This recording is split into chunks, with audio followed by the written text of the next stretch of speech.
Bienvenidos a un nuevo episodio de Dialéctica, donde estaremos conversando sobre otro de nuestros temas preferidos, la ciencia ficción y la fantasía. Me acompaña Mary del canal Penny Line. Hola, ¿qué tal?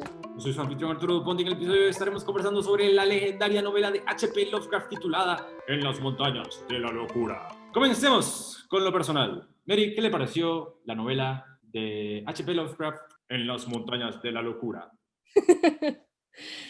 Pues, a ver, me ha costado, pero me gustó más la sombra sobre Innsmouth. O sea, porque creo que en Las montañas de la locura es el relato más inaccesible para alguien que empiece a leer a Lovecraft, porque es complejo, hay que estar atento, juega muchísimo con la descripción y eso hace que puedas desconectar si no conoces nada del universo de Lovecraft. No necesitas haber leído otros relatos de Lovecraft per se, pero no lo vas a disfrutar si no conoces algo más, porque lo vas a ver simplemente como que no pasa nada, porque realmente sí que pasan cosas, pero pasan muy pocas. Es un relato que es muy descriptivo de las cosas que se van encontrando y realmente tiene el paralelismo con La sombra sobre Innsmouth, que se empieza con un narrador en primera persona que está comunicando algo para avisar de que no se forme otra expedición a la Antártida, porque se van a encontrar algo que es muy desagradable y que puede acabar con la humanidad si se va de allí. Y si no tienes el contexto de los otros y no estás acostumbrado a esta forma de narración, creo que se puede hacer muy pesado, aunque ya te digo que a mí me ha gustado y creo que está muy bien escrito y que es un relato muy circular porque empieza, o sea, donde empieza es donde termina. No hay una narración extra, sino que de lo que te está avisando el narrador al principio es donde termina. No hay narración más allá, como sí que pasaba en La sombra sobre Innsmouth. Pero entiendo por qué por muchos especialistas es considerado el mejor relato de Lovecraft, porque realmente está muy bien narrado y utiliza muchos elementos que ya han ido apareciendo en otros relatos, porque la ciudad que se encuentran en la Antártida se corresponde con la descripción de otras ciudades que hemos visto en otros relatos y también con la Piedra Verde. O sea, creo que está muy bien, ya te digo, pero no para empezar. O sea, yo entiendo por qué hay mucha gente que empiece por este relato y no lo termine, porque se te puede hacer muy denso si no estás preparado para lo que vas a leer. Estoy de acuerdo en que es una lectura tediosa si se comienza por aquí. Y puede ser tedioso incluso si se lee como tercero o cuarto también, porque no es un relato conciso. A la misma vez me parece que, bueno, al igual que los otros relatos, Lovecraft aquí divide su historia en dos. Está la historia de los humanos, los protagonistas, y a la misma vez cuenta una historia paralela, esta vez no con ocultistas o otros humanos en los 1700, sino la historia de los antiguos y los Shoggoths que vivieron en la ciudad oculta en Antártica, en las montañas de la locura, hace millones y millones y millones y millones de años. Y esa historia que se revela, si no me equivoco, en el sexto capítulo o en el quinto capítulo de la novela, allí Sí. es donde yo creo que se encuentra como la carne del cuento o la razón por la cual el cuento es tan bien reconocido hoy. Una novela o un cuento no puede subsistir solamente en sus ideas, es decir, uno no puede solamente tener un número de ideas y escribir una novela, pues la novela tiene que tener también como una trama y tiene que tener un protagonista que tenga agencia sobre su propio viaje. Lovecraft en realidad no se especializa en sus personajes. El narrador, William Dyer, y Danforth, y Lake, y Pavod, y Atwood, estos son como adolescentes en una película de Viernes 13. Es decir, están ahí para morir. Y bueno, todos mueren a la vez y fuera de cámara también, pues, pero es esencialmente la historia sobre cómo se descubre el secreto sobre los orígenes de la raza humana, pues, y el origen Sí. de la raza humana, según el universo de Lovecraft, es que fuimos creados por esta raza antigua llamada los antiguos o los primigenios, y los antiguos y los primigenios crearon a los Shoggoths, y los Shoggoths eran como los esclavos, la raza esclava de esta raza antiguos, y los Shoggoths terminaron creando los túneles y las ciudades ocultas en Antártica, de esta ciudad desconocida que descubren en esta expedición del Miskatonic, y los Shoggoths se terminan rebelando, asesinan a sus creadores. Me parece gracioso que los esclavos terminan rebelándose en contra de sus creadores, en contra de sus maestros, porque me imagino que habrá un paralelismo ahí entre Lovecraft en la década de los 30 pensando que si le dábamos demasiada libertad a la eventualmente se rebelarían en contra del hombre blanco y los reemplazarían, como les sucedió a los antiguos. Estaban, miren, tengan cuidado con estas razas.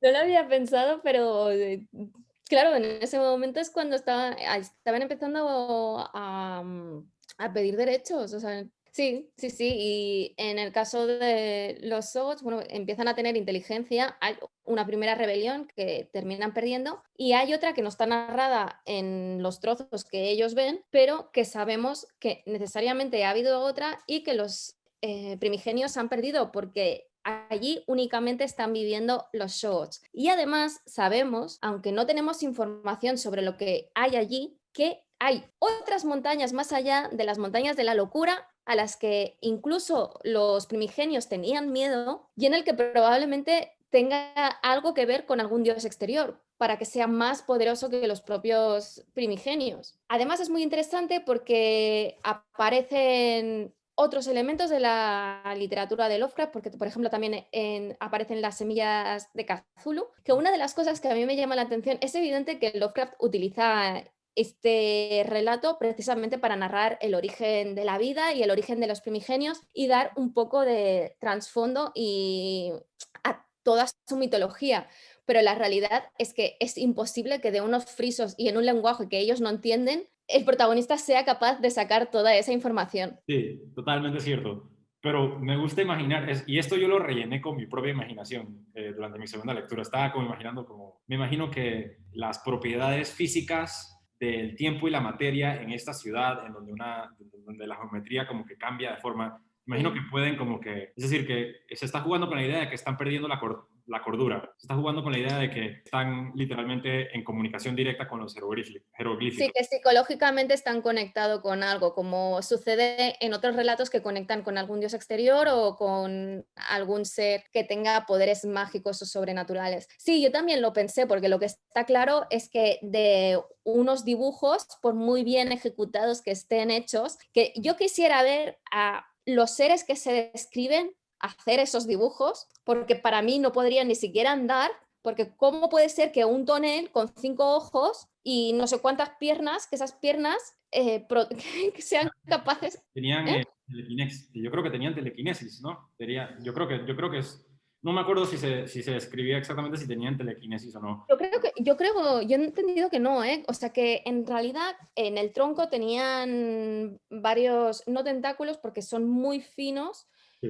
que podían ser muy, muy precisos, pero por el simple hecho de que 4/5 partes de su cuerpo sea un barril que no tiene movilidad de poder flexionarse y demás, yo creo que les impide hacer cualquier cosa, por mucho que creen a los Shogots que son masas gelatinosas que pueden Bueno, adoptar cualquier forma, ¿no? pero podían volar, los antiguos podían volar. Sí, sí, sí, podían volar y podían vivir bajo el agua y podían vivir fuera, pero yo creo que en este caso Lovecraft se deja llevar por su imaginación y crea a un ser súper grotesco que nos sorprenda muchísimo porque al fin y al cabo es difícil de imaginar un ser que sea un barril y tenga una estrella de mar en la cabeza o como cabeza Es y decir, que sea capaz de hacer todas estas cosas, ¿sabes? Y que al final encima el protagonista empatice con los primigenios y los considere buenas personas, ¿sabes? bueno, porque los creó, los primigenios crearon a todos los mamíferos en la Tierra, a todos. Claro, pero eso no los hace buenas personas, porque de hecho hay un momento que en la propia historia explica que los ancestros de los humanos eran monos que los primigenios se comían y que si no utilizaban para, pues, para entretenerlos. Pero claro, en comparación con los Shogots, son buenas. Claro, en comparación a los Shogots que son el mal absoluto y que encarnan todo lo malvado y que simplemente engullen y buscan terminar con todo. Sí, es cierto. Los antiguos obviamente no son benévolos de ninguna manera, pero yo he visto tanto arte de los antiguos, es decir, he visto tanto arte en Google Images. Sí, yo he estado mirando también y la verdad es que hay ilustraciones que son una pasada, pero aún así y creo que están muy bien representados. Creo que es imposible, o sea, no veo cómo morfológicamente pueden llegar a ejecutar todas las cosas que se dice que ejecutan en el relato, pero yo creo que simplemente, o sea, está al servicio de crear algo grotesco y de horror y que llame la atención del lector, porque como has comentado una vez más, o sea, no hay no empatizas con el protagonista o conectas a nivel profundo como para que te importe lo que le pase o le deje de pasar. Pero a pesar de ello, el relato sigue estando bien construido porque el relato te explica la historia de los extraterrestres que llegaron en los albores de la Tierra, cuando ni siquiera existía vida. Es eso lo que te está narrando el relato. O sea, no tiene el fallo que tenía la llamada de Cthulhu, que allí sí, o sea, que si no creas, o sea, si no empatizas con el narrador y además no creas una narración que te pueda interesar y que simplemente es algo enciclopédico, allí es donde tienes el problema, porque no necesariamente en todas las novelas tienes que conectar con el narrador, y el narrador tampoco tiene pinta de ser mala persona y realmente le suceden cosas, pero como lo percibes como eso, como un narrador que está allí para explicarte qué es lo que se encuentran en la Antártida y cómo fue el inicio de la vida en la Tierra, no le das más importancia. Al final, o sea, quienes son los verdaderos protagonistas son los primigenios y cómo acabaron muriendo. Yo creo que por eso es que a mí me llama tanto la atención el relato. A mí sí me gustan mucho los antiguos, me gusta mucho el diseño también. Al principio también los encontraba como un poco difíciles de imaginar o de representar, porque no los encontraba también como funcionales, pero yo creo que tenían tecnología mucho más avanzada que la nuestra, tenían herramientas, entonces como que, y Sí, eso lo dicen, pero es que tentáculos también, tenían tantos tentáculos que pueden, bueno, sujetar muchas herramientas a la vez. claro, pero, o sea, por mucha tecnología que tengan, esa tecnología se ha tenido que crear en algún momento. Claro, de alguna manera como que también me gusta la contrapropuesta del extraterrestre antropomórfico. Es decir, cuando yo veo cada vez que veo Sí, sí, sí. cada vez que veo una película a un extraterrestre antropomórfico, me molesto porque lo primero que pienso es como que tenían monos en el espacio entonces, como que cómo llegaron a tener cinco dedos en cada mano, dos brazos y dos piernas. Como Sí, a mí que, es por eso que me gusta también, ¿eh? O sea, por eso a mí me gusta en este sentido de que Lovecraft no cae en la solución fácil que se ha utilizado casi siempre en la ciencia ficción de hacer seres antropomórficos, independientemente de que sean de otro color, que tengan la cabeza más grande o sean muy delgados, o sea, pero acaban siendo seres antropomórficos. Y claramente, o sea, Lovecraft, por lo menos para mí, buscaba crear un ser primero que te despertase repulsión, porque al fin y al cabo eso es lo que suele buscar él, y mm, segundo, algo que no puedas relacionar con la figura humana, o sea, que sea algo completamente distinto. sí, al igual que los shows, pues que los shows tampoco Claro, no a, tienen a pesar de que tenga que sacrificar, ¿sabes? Cierta verosimilitud en este sentido. Sí, es cierto, porque es difícil, es que no sé si es equivalente a difícil de imaginar con imposible, porque difícil de imaginar es claro, está claro que es casi imposible imaginar a una sociedad de antiguos sin brazos o piernas, y con un cuerpo con la forma de barril y una cabeza en forma de estrella de mar, imaginarlos de una sociedad científica y competente. E imaginarlos también competentes en la guerra e imaginarlos con herramientas, pero no me parece que es totalmente inverosímil. Es decir, puedo imaginar como si tuviese una inteligencia superior y quizás yo creo que lo de la telequinesis lo estoy añadiendo, pero me gustaría que alguien en los comentarios que esté viendo el video me corrija o no, pero yo creo que en algún momento se menciona la palabra telequinesis. Como yo tengo el libro físico, no puedo buscar la palabra telequinesis en Pero a mí me crea problemas con respecto a cuando están en la Tierra, o sea, en su formato terrestre, por decirlo de algún modo, porque sí que me los puedo imaginar en el aire y en el agua, creando ciudades. Es porque no funciona de la misma manera, sobre todo teniendo en cuenta de que son capaces de crear a los shots. Sí que es cierto que lo que hacen es manipular a los shots mediante el pensamiento, pero no es que ellos sean o sea, yo lo he entendido así, ¿eh? No es que ellos sean telequinéticos, sino que su pensamiento influye a los shots y es lo mismo que a los dioses exteriores o a otros primigenios, es lo que les da la capacidad de conectar con los seres humanos. Pero bueno, yo leí el guión de Guillermo del Toro antes de ayer. Antes de ayer me senté Ah, el guión de Guillermo del Toro, para los que no saben, que estén viendo el programa, en el año 2003, 2004 2006, perdón. Guillermo del Toro iba a dirigir un guión, una adaptación de En las montañas de la locura, protagonizada por Tom Cruise, pero le dijeron que no porque en esa época se pensaba que una película de alto presupuesto para mayores de 18 años no iba a generar dinero, así que nunca se hizo.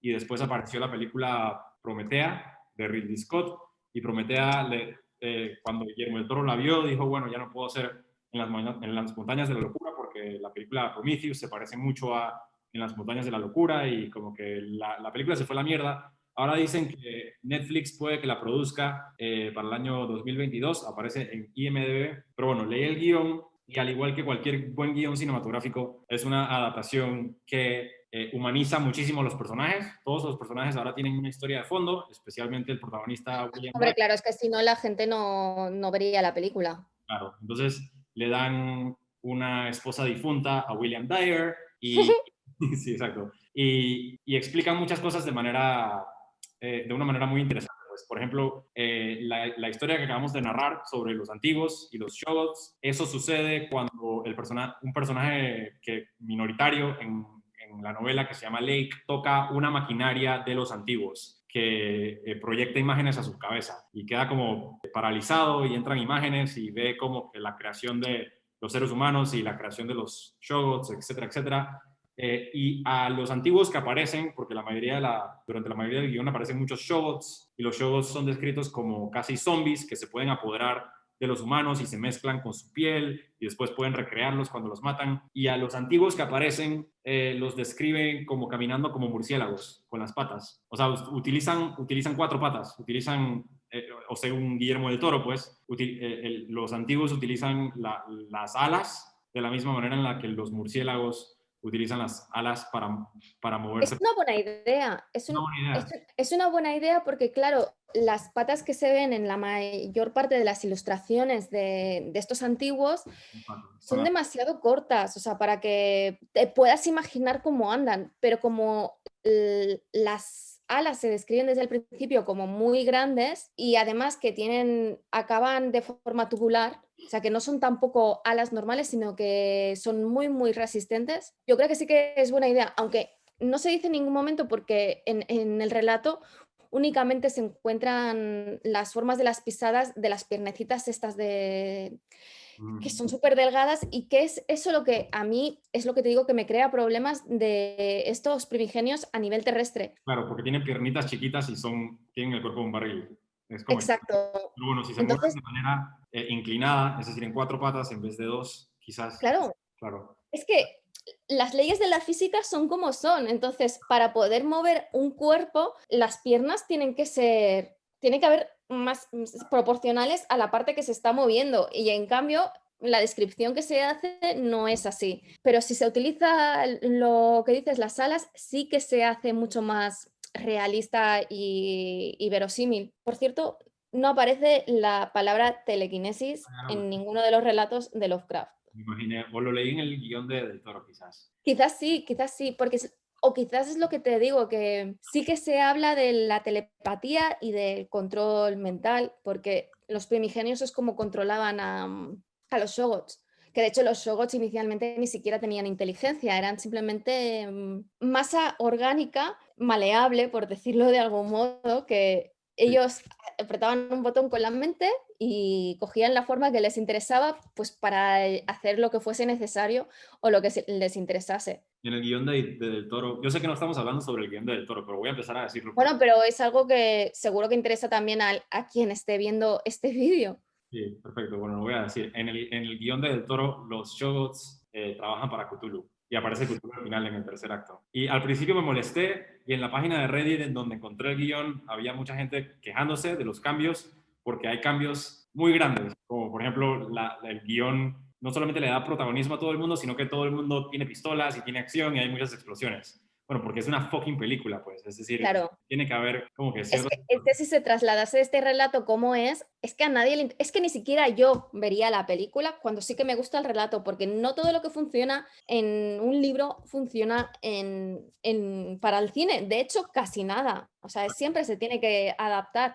100%. Y estoy segurísimo de que si hubiese leído el guión de Del Toro en prosa, escrito por H.P. Lovecraft, no me hubiese gustado. Es decir, son medios distintos. Son medios Exacto. distintos. Si lo leo en un libro, seguramente no me hubiese, no me hubiese parecido un mal libro. Y por ser inherentemente un medio tan distinto de la prosa, pues necesita de ese tipo de cambios. Pues. Y la verdad es que Del Toro mezcla muy bien distintas mitologías o distintos elementos de Lovecraft. Bueno, por ejemplo, los Migo, que son como una raza del planeta Yugoth que aparecen brevemente porque tuvieron una guerra con los antiguos. Bueno, ellos no aparecen en el guión de Del Toro, pero el guión de Del Toro sí aparece Cthulhu y hay como una trama secundaria, bueno, principal pues.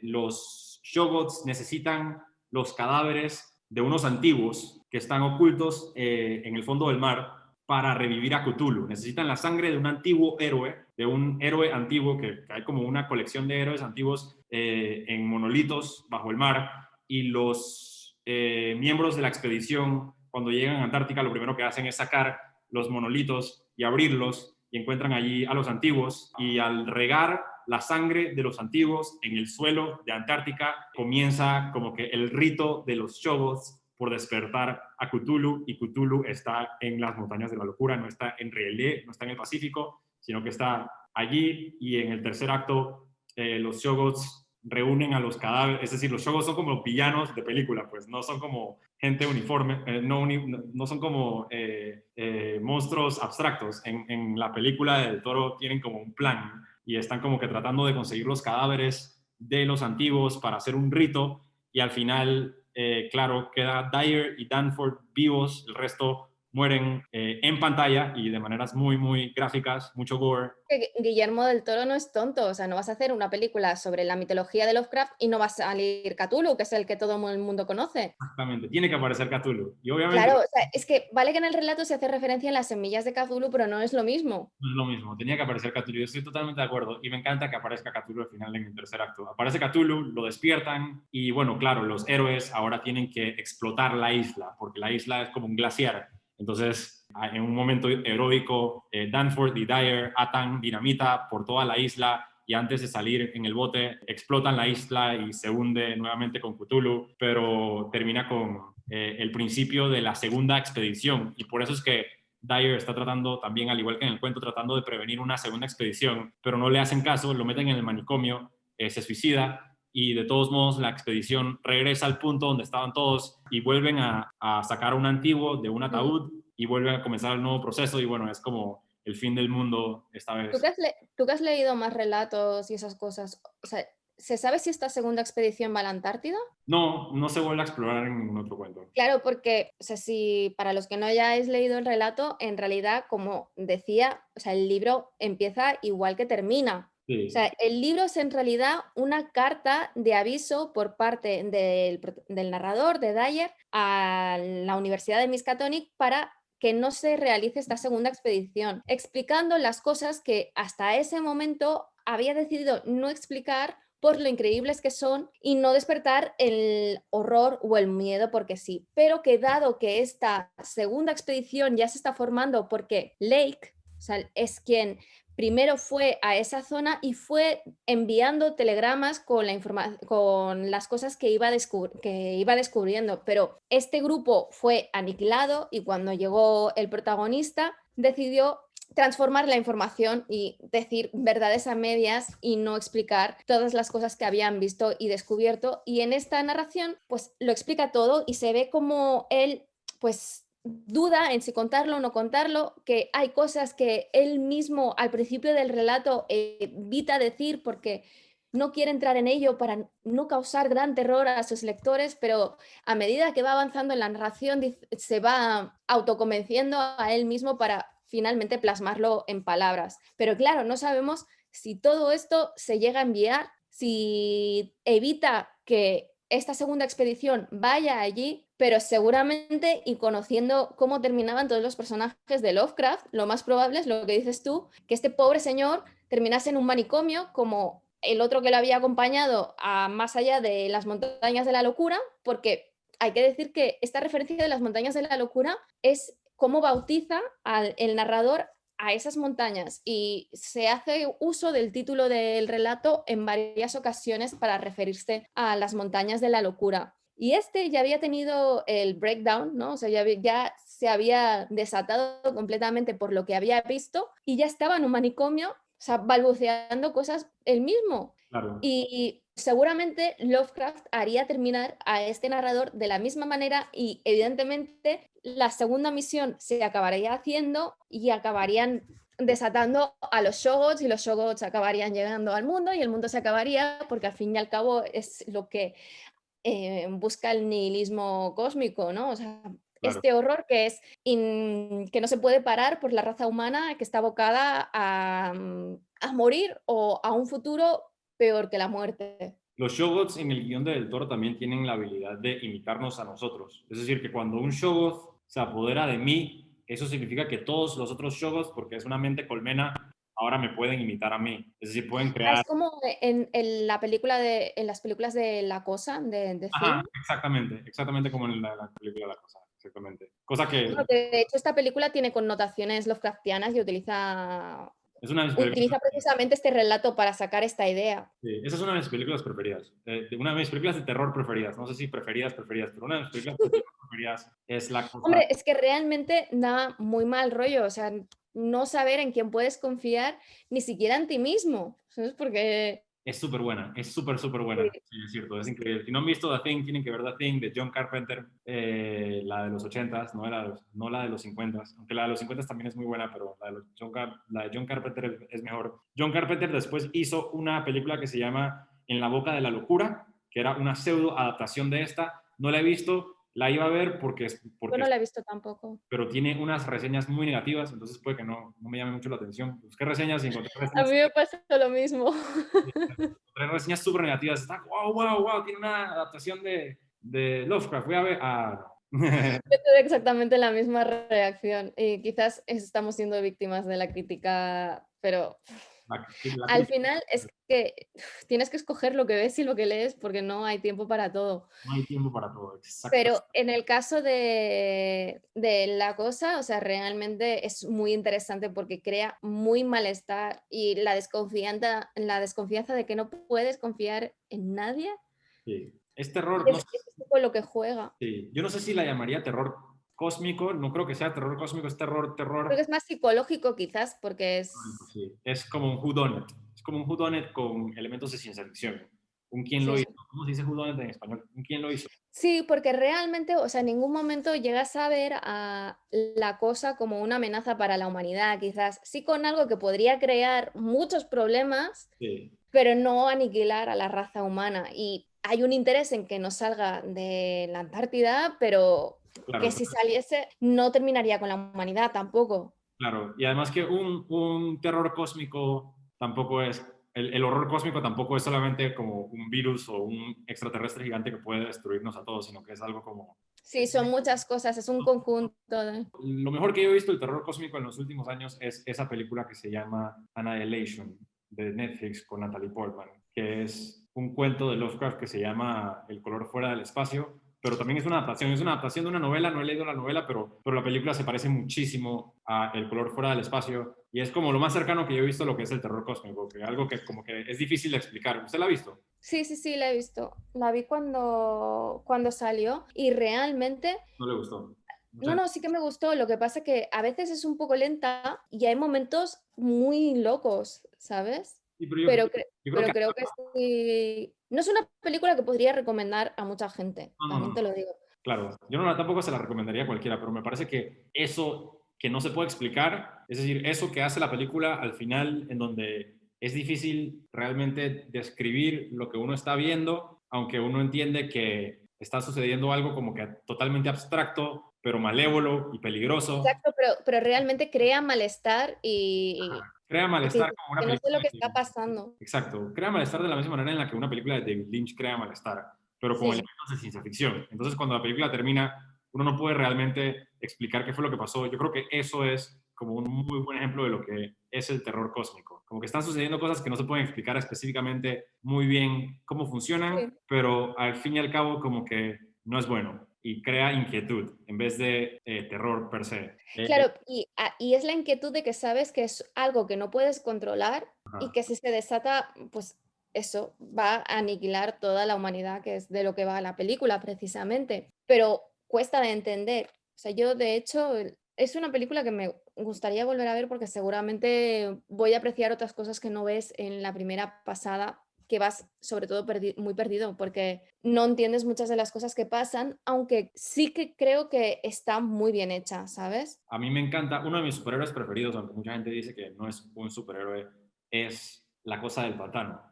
Son Something es uno de mis superhéroes preferidos, no porque sea ambientalista, pero porque creo que por nostalgia, porque vi la película ochentera cuando era un niño y era como una de las peores películas que se ha hecho en la historia, es como cine Z. Y bueno, no sé, me gustaba mucho como el diseño de La Cosa del Pantano. Y cuando estaba viendo Annihilation, lo único que pasaba por mi cabeza era como que alguien, por favor, llame a Alex Garland, el escritor y director de esta película, y ofrézcale toda la plata del mundo para que haga una película de La Cosa del Pantano. O sea, este es el tipo que tiene que hacer una película de La Cosa del Pantano, no lo puede hacer nadie más. O adaptar algo de Lovecraft también. Adaptar algo de Lovecraft también, exactamente. Pero si alguien hace A una ver, que Guillermo del Toro es alguien que sabe hacer las cosas raras, o las sea, hace. hacer bien las cosas raras, por decirlo de algún modo.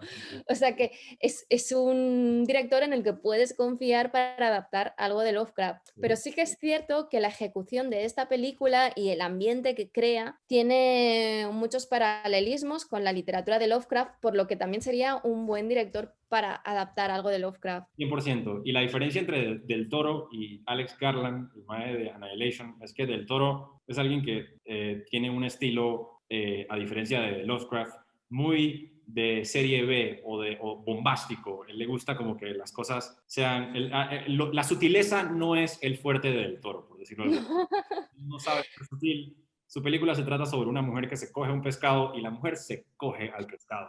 Yo esperaba que no se viese, a mí me gustó, la película, pero esa escena no era necesaria, No sé si pero sí, tienes razón. a mí la verdad es que esa película, yo la he visto ya muchas veces, cuando la vi por primera vez me gustó mucho, entre más la veo menos me gusta, aún así me gusta el cine del Toro, pero del Toro sí es Sí. una persona que él pone, la expresión en inglés es, he puts his heart on his sleeve, o sea, el tipo no esconde sus intenciones, él es como que muy sincero cuando hace una película como Pacific Rim, en donde un robot gigante pelea con aliens, pues él no está tratando de ser sutil al respecto, pues él No, hizo una película además, sobre robots gigantes que pelean físicamente con sus puños en contra de extraterrestres como Godzilla. Es decir, y en ningún momento trata como que de ser como elegante al respecto. Está muy bien filmada y tiene un arte espectacular, sí, pero la fotografía y el arte de las películas de Guillermo del Toro son espectaculares, o sea, que es algo que nunca, en lo que difícilmente te va a decepcionar.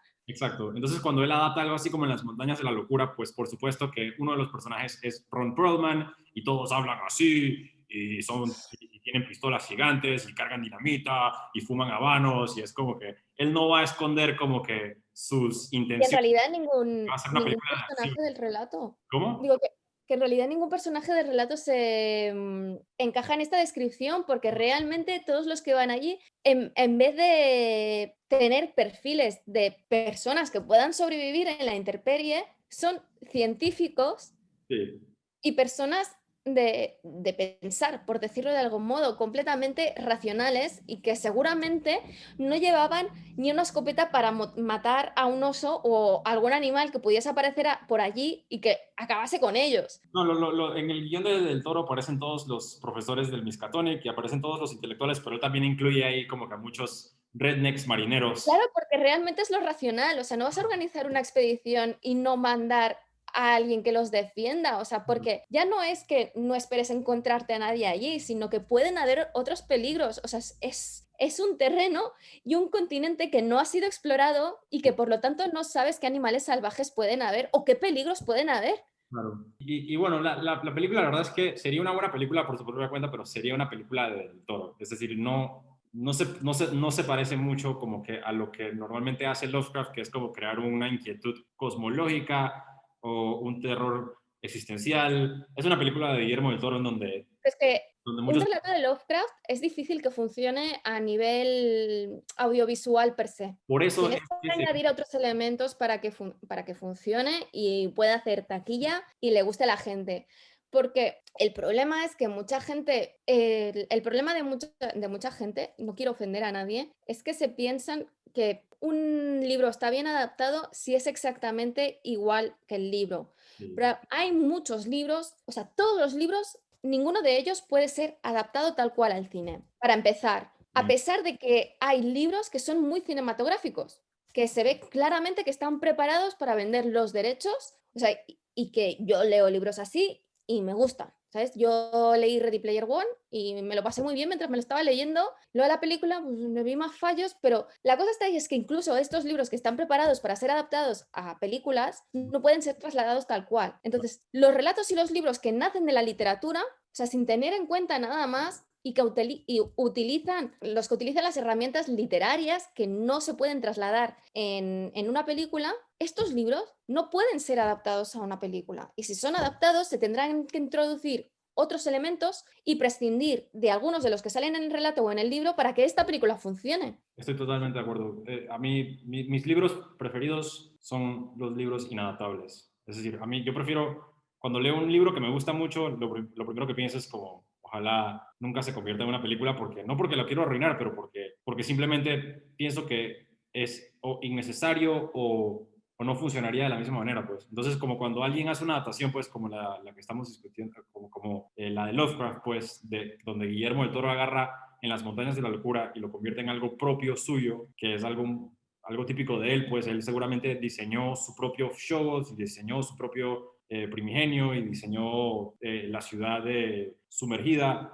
Mm. Eso está bien, eso no está mal. No está mal que haga cambios como que para No, hacer un propio. porque es un basado en, no es la adaptación. Exacto. Pero alguien como Alex Garland, que es el director y escritor de Annihilation, él podría hacer una adaptación de Lovecraft que realmente trate con el horror cósmico. Eso tendría que ser, o sea, fundado por alguna plataforma. O Ah, sea, sí, patrocinado por alguna plataforma y estrenarse en una plataforma, porque una película como Annihilation sí. no hubiese funcionado en el cine. No, pero bueno, yo creo que ya todo va a terminar en plataformas de Ya sé que esta es tu teoría, pero bueno, tal y como se está alargando la crisis del coronavirus, pues claramente se van a extinguir todas las productoras de cine, porque Se van a mudar, se van a mudar, se van a mudar. Se van a sí, mudar. mira, están yendo, mira, se escucha una ambulancia que está yendo a salvar a la industria del cine. Pero bueno, el punto era que no me parece que Lovecraft funcione muy bien en un medio audiovisual, pero las pocas veces en las que ha funcionado el horror cósmico, normalmente no son adaptaciones directas de Lovecraft, sino son cosas así como Annihilation. La verdad es que no se me ocurre ningún otro ejemplo de terror Yo, cósmico. yo tampoco, la verdad. O sea, que no, que haya totalmente esta desunión, ¿sabes?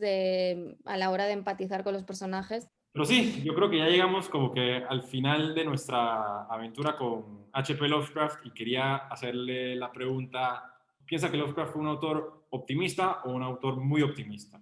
Como que optimista o muy optimista. ¿Y el pesimismo dónde está? Estoy bromeando.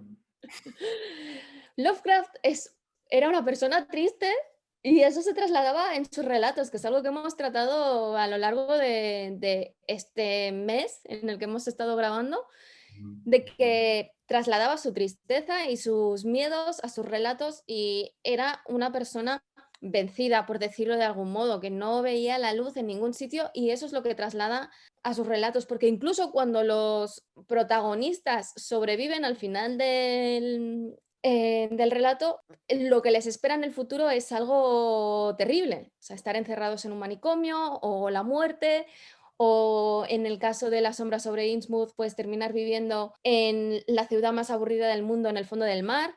Mm, Claro, porque no hay nada que hacer. ¿Qué haces? ¿Nadar con los peces? claro, sí. Me parece interesante que, bueno, de los 5 cuentos que leímos, todos tratan quizás con un género distinto. Pues.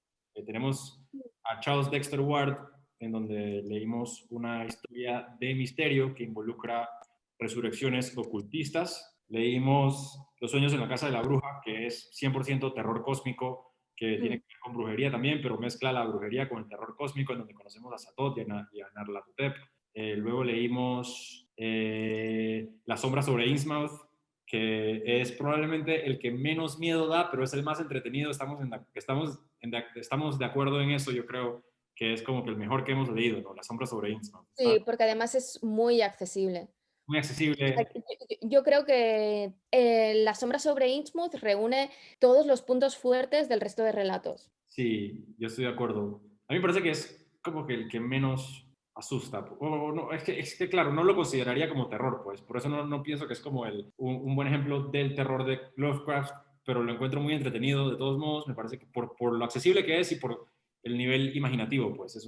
Lovecraft obviamente tenía grandes ideas y su Mm. trabajo lo demuestra. Las grandes ideas que se demuestran en La sombra sobre Innsmouth me parecen fenomenales. Creo que el peor que leímos fue La llamada de Cthulhu, que fue el cuarto, pero la Sí, llamada, con diferencia. sí, yo también estoy de acuerdo. Y La llamada de Cthulhu es como probablemente el mejor ejemplo bueno, al igual, es un buen ejemplo del terror cósmico, pero no es un buen relato. Y En las montañas de la locura demuestra un patrón significativo en el trabajo de Lovecraft, que es que Lovecraft se fue enfocando cada vez más y más en la ciencia ficción. Es decir, que él comenzó como un escritor que le gustaba escribir sobre brujería y ocultismo con demonios y extraterrestres, pero poco a poco, más y más, fue incorporando otros planetas, otras dimensiones, otras razas. En las montañas de la locura no solamente incluye a los antiguos, sino que incluye a los antiguos, a los Shoggoths, a las semillas de Cthulhu, a los Migo y a pingüinos, albinos, gigantes y ciegos. Es decir, Sí, son geniales. sí, son geniales. Y probablemente también a los dioses exteriores. Y además este relato también es uno de los relatos malditos porque también fue rechazado para su publicación, irónicamente por Weird Tales, que es quien publicaba la mayor parte de los relatos de Lovecraft, y fue publicado finalmente 5 años más tarde, en el 36, por otra revista que además lo publicó mal porque decidió aleatoriamente sacar ciertos extractos, o sea, ciertos trozos del relato, seguramente los que eran más descriptivos y que se pueden hacer más pesados, pero que realmente son esenciales, porque es como Lovecraft transmite esta sensación de inquietud y de malestar y de que hay algo que no funciona, porque las descripciones de Lovecraft son esenciales para que tú tengas esta sensación, o sea, que diga que la geometría es irracional, que no se corresponde con nada que puedas ver en la realidad, que luego hay toda esta neblina que seguramente forma parte de los Shoggoths, ¿sabes? Que oculta lo que están viendo en la montaña. Son elementos que son esenciales para entender el relato, ¿sabes? 100%. Entonces, es que pobre hombre, Lovecraft, es que si él ya se ponía piedras, es que realmente los demás también se las ponían, ¿eh? Es cierto, murió pobre y desconocido. Pero bueno, Mm. se convirtió en una leyenda y la verdad es que yo sí considero este relato como objetivamente uno de sus mejores relatos y me parece que es porque, o la razón por la que creo que este es uno de los relatos que objetivamente es considerado como uno de sus mejores relatos, es por el despliegue de las distintas civilizaciones. Pues el hecho de que aquí no solamente trata con uno, sino que crea una cosmología enorme, crea un universo enorme. Estoy de acuerdo. Hay muchas guerras. Esa sección en donde se lee los jeroglíficos, aunque es inverosímil de cómo se pudieron haber enterado de tanto con tan poco, esa, esa sección aún así a mí me huele la cabeza. Me parece que, como ya dijimos antes, como que es difícil o casi imposible realmente escribir algo que solamente contenga ideas. Es decir, uno puede tener muchas muy buenas ideas y ponerlas una encima de otras y al fin y al cabo uno terminaría con algo así muy parecido como a La llamada de Cthulhu. Siempre tiene que Mm. haber como que cierto grado de humanismo o cierto grado de protagonismo por parte de una persona con quien podamos identificarnos. A veces no, como una novela de Pynchon, seguramente muchas son compilaciones de ideas, pero Lovecraft de todos modos creo que le sale bien esto, le sale bien el hecho de que tenía muchas ideas en su cabeza, tenía muchos extraterrestres, tenía planetas, dimensiones, tenía guerras cosmológicas, tenía a los Shoggoths y a los antiguos y a Cthulhu y los implementa en un solo relato sobre una expedición antártica y yo creo que Exacto. lo hace bastante bien, pues es un relato expositivo en donde un protagonista como que descubre los orígenes de la raza humana. Y bueno, el mero hecho de que nosotros hayamos sido creados por los antiguos, creo que también allí se encuentra como que no solamente una buena idea, una brillante idea que en sus años, en la década de los 30 quizás no había sido explorada, pero se explica, se representa muy bien la idea del horror cósmico también, pues, de que nosotros somos en realidad el experimento. Extraterrestres. Exacto, somos extraterrestres, somos el experimento para extraterrestres. Ah, ya sabemos por qué Tom Cruise estaba interesado en el proyecto. No, pero que realmente es eso. Yo también creo como tú que a mí me gusta mucho en este sentido también porque sirve para interconectar diferentes relatos, porque aparece cosmología que aparece en otros relatos y por eso también es una de las razones de que realmente no es un relato que puedas disfrutar si no tienes más conocimiento del mundo de Lovecraft. Evidentemente que lo puedes leer sin saber nada, pero te vas a perder muchas cosas y teniendo en cuenta que es un relato muy descriptivo y muy lento, es difícil de disfrutar si no sabes de lo que está tratando. ¿Sabes? Porque es un relato que sirve para conectar a los demás y para darte información y asentar, por decirlo de algún modo, toda su cosmología. Por eso también utiliza esta herramienta narrativa que es, la iluminación. Mira, leyendo estos jeroglíficos ya entiendo todo lo que ha pasado. Claro. Es un Deus Ex Machina precisamente para explicar de dónde viene cada cosa. Al menos de que sea realmente un trance psicológico por parte de la ciudad perdida, pues. Sí, Que es como que una... podría ser, o sea, que no es algo descartable tampoco, porque ya hemos visto en otros relatos que los dioses exteriores o los primigenios conectaban psicológicamente con los personajes a miles de kilómetros de distancia. O sea, que la distancia ni siquiera sería un problema y que hay algo más allá de las montañas de la locura que está allí y probablemente sea algo relacionado con un dios exterior. Y Danforth y Dyer también hay una leve posibilidad de que estén realmente en el descenso hacia la locura. Entonces, en el descenso de la locura también se mezcla como que la idea esta del conocimiento, pues, que están aprendiendo sobre razas exteriores y por eso es que Danforth se vuelve un loco, pues, o pierde la cabeza por completo porque aprende. También había leído el Necronomicon, o sea, era súper fan del Necronomicon, pero no solamente él, sino también el protagonista y los otros miembros habían leído el Necronomicon porque está en la biblioteca de la Universidad de Miskatonic. Y Exactamente. entonces no pueden evitar, al ver ciertos elementos, en relacionarlos con la mitología que aparece en el Necronomicon. O sea, de hecho, enseguida cuando Dyer recibe el telegrama de Lake Ujú. y describiendo a los seres que han encontrado, él enseguida piensa en los primigenios que aparecen en el Necronomicon. Es cierto. Y claro, también puedes pensar, todo esto les está influyendo, pero sí que es cierto que también algo físico tiene que haber. Es cierto. Me gustaría pensar que sí, de todos modos, porque esa parte me gusta mucho. La verdad es que este cuento sí, lo disfruto bastante, pero No, yo sí que yo creo que las cosas que narras sí que suceden.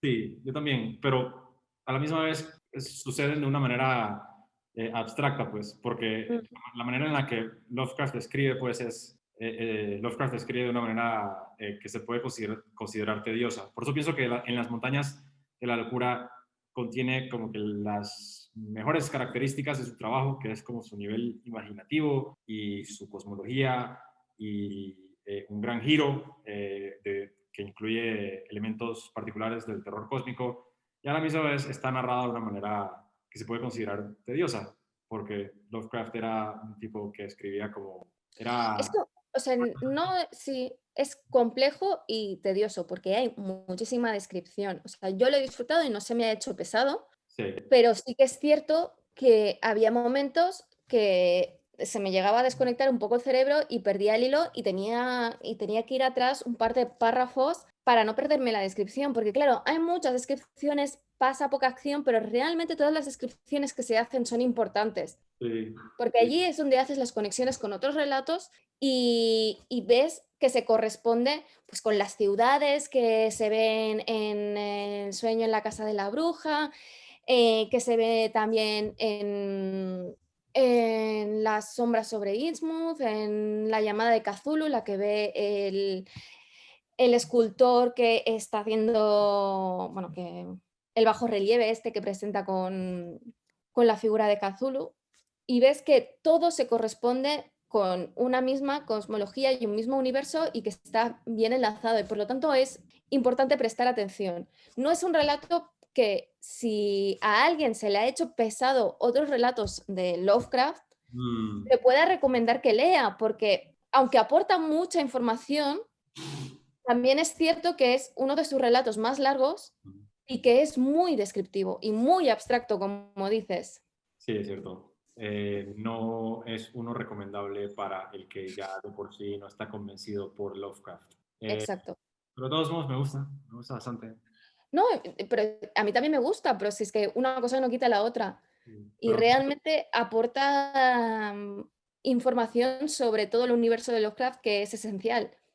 Pero eso no quiere decir que sea accesible para todo el mundo. O sea, son como los relatos que se contienen en el Silmarillion, del mundo de J.R.R. Tolkien. El Silmarillion no es un libro que sea accesible a todo el mundo.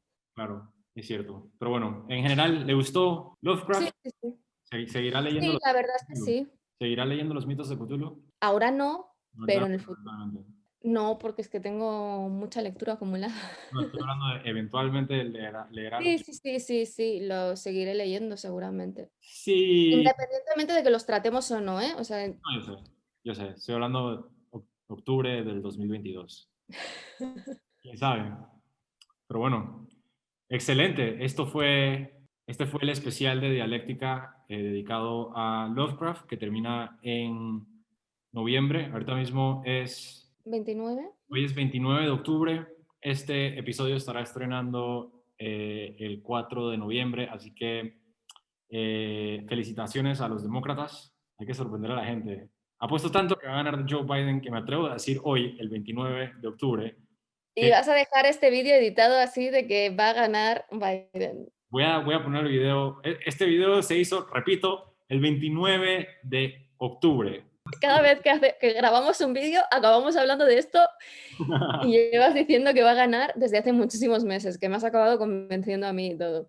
Y vamos a ver hoy, 4 de noviembre, el día en el que estrena este episodio, los norteamericanos tendrán a un nuevo presidente. No sé por qué me importa tanto, yo no vivo allá tampoco y no soy gringo, pero es como dije, es como el Super Bowl para mí. Sí, pero la política de Estados Unidos acaba influyendo a todo el mundo y son unas elecciones que te gusten o no en los Estados Unidos te van a acabar afectando. Sí, es cierto, y son unas elecciones que en realidad tratan con un racista, Hmm. entonces hay un racista involucrado ahí, o sea que es como personal, pues. No que sea, bueno, soy latino, o sea que sí, exacto. Esa persona tiene un problema contigo, ¿sabes? Por el hecho de ser latino, así que... Exacto, gracias. Esa persona tiene un problema conmigo. Para que vean, esto es personal. Hablando de raza. Bueno, Lovecraft, Sí. Lovecraft racista. Lovecraft, Lovecraft también era un racista, Lovecraft también era un racista. No sabíamos, pero wow. no controlaba a Estados Unidos, o sea, no hacía daño a nadie. Sí, es cierto, es cierto. Hubiese apoyado a Trump, desafortunadamente. Sí. Sí, eso es como la triste realidad. Aunque quizás Trump es demasiado naranja para Lovecraft. Sí, porque su piel es muy rara, ¿eh? Súper extraño. Es súper extraño. Sí, sí, se acabará convirtiendo en su personaje de Los Simpsons. Voy a cerrar el episodio. Sí, sí. ¿Están de acuerdo? Cometemos aquí una imperdonable blasfemia. No le tienen que gritar a la pantalla porque para eso está específicamente diseñada la sección de comentarios. Y si disfrutaron del episodio, den un clic a ese botón que aparece allí en la esquina que dice suscribirse. No olviden pasar por el canal Pennyline, donde Mary publica reseñas sobre novelas, cómics y manga todas las semanas. Mil gracias, Mary, por acompañarme aquí hoy. Esto fue Dialéctica. Adiós. Y suscribíos a mi canal.